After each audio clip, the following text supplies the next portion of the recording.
cette expérience, nous aurons besoin d'allumettes, d'un œuf cuit dur décortiqué, d'un Erlenmeyer et d'un bout de papier.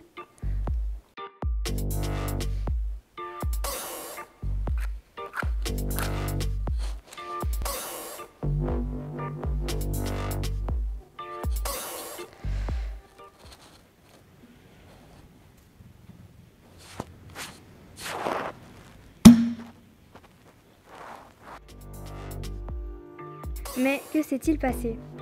Après avoir mis une source de chaleur dans l'Erlenmeyer, on observe clairement que l'œuf tremble avant de s'enfoncer dans le récipient.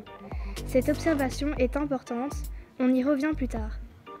L'œuf rentre à cause d'une différence de pression de l'air entre l'intérieur et l'extérieur de l'Erlenmeyer. Comment est-ce possible? Attention, on entend souvent que la pression diminue à l'intérieur parce qu'une partie de l'oxygène de l'air dans l'Erlenmeyer est consommée à cause de la combustion du papier. C'est faux. Il faut bien comprendre que si l'oxygène est consommé, il est automatiquement remplacé par un autre gaz qui est le dioxyde de carbone, et donc la quantité de gaz dans l'Erlenmeyer ne diminue pas en soi. Revenons alors à notre observation.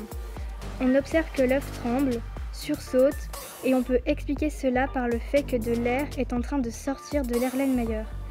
Pourquoi l'air sort-il? Eh bien, la chaleur dégagée par la combustion du papier va provoquer une dilatation de l'air, son volume augmente et une partie de l'air va s'échapper de l'Erlenmeyer. En conséquence, la pression de l'air à l'intérieur devient plus petite que la pression de l'air à l'extérieur.